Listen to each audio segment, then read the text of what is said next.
जिस तरीके से एक के बाद एक एक्स पर पोस्ट करके रोहिणी आचार्य अपने दर्द को बयां कर रही हैं, उसको लेकर के जेडीयू का क्या कहना है, इसी पर बात करने के लिए हमारे साथ जेडीयू के राष्ट्रीय प्रवक्ता नीरज कुमार जी हैं। नीरज जी, जिस तरीके से एक के बाद एक पोस्ट सोशल मीडिया पर रोहिणी आचार्य कर रही हैं और अपना दर्द बयां कर रही हैं, कहीं ना कहीं जो भावुकता है, जो दर्द है, वो पोस्ट में साफ नजर आ रहा।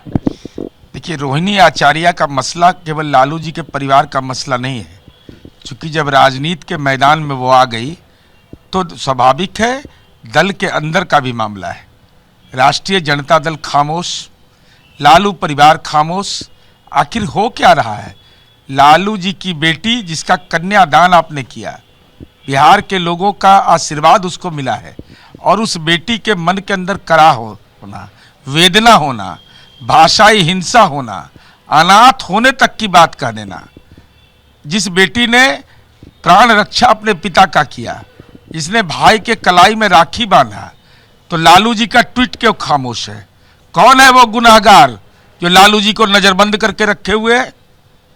राबड़ी देवी की जुबान नहीं खुल रही है, तो हम तो अनुरोध करेंगे लालू जी से कि आप डरिए नहीं, भयाक्रांत मत होइए। बेटी को न्याय देने का मसला है, बोलिए। अगर कोई आपको रोक रहा है तो माता पिता भरण पोषण अधिनियम के तहत आप जिलाधिकारी पटना के यहाँ आवेदन दीजिए। एक गंभीर आरोप उन्होंने लगाया, संजय यादव और रमीज का नाम लेते हुए उन्होंने कहा कि अगर आप कुछ सवाल करेंगे, अगर आप उनसे कुछ पूछेंगे तो आपको गालियां दी जाएंगी, चप्पल से मारने की कोशिश की जाएगी और आपको घर छोड़ना पड़ेगा। सवाल यही है ना भाई, घर के अंदर कैसे प्रवेश हो गया? हमारा अगर कोई राजनीतिक सहयोगी है तो इसका मतलब उस घर का सदस्य हो गया ये। संजय यादव हो या जो रवीश क्या नाम है, भाई आखिर हस्तक्षेप कैसे कर रहा है? इसका मतलब लालू जी लाचार हो गए, राबड़ी देवी लाचार हो गई। कौन वैसा राजदार है जो तेजस्वी जी का कि पूरे परिवार का जुबान खामोश करा दिया है? चाणक्य बन रहे थे, ये चाणक्य हमारे पुरखे रहे हैं। ये हरियाणा कैसे शिफ्ट कर गए भाई? क्या हालात बना दिया? इसलिए लालू जी से हम अनुरोध करेंगे कि जल्द से जल्द इसको नियंत्रित करिए। परिवार की फूट रुक नहीं रही है। पहले तेजपाल यादव, माफ कीजिएगा तेज प्रताप यादव, और उसके बाद अब रोहिणी यादव।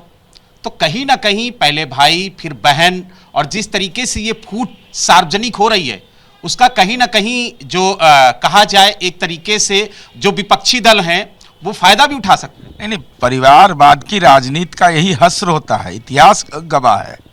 अभी तो शुरुआत है, सबके हिस्सेदारी नहीं तय करिएगा तो भुगतना तो पड़ेगा।